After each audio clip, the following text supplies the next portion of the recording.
In this menu, you can find a list of schedules.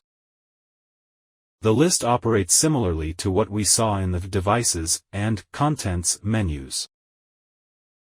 Only one content can be assigned to each registered device in the system, and this content can be modified with the schedule.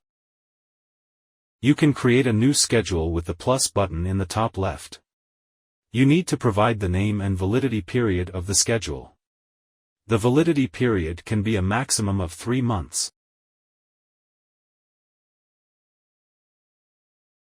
Double-clicking on a schedule allows you to edit the events within it.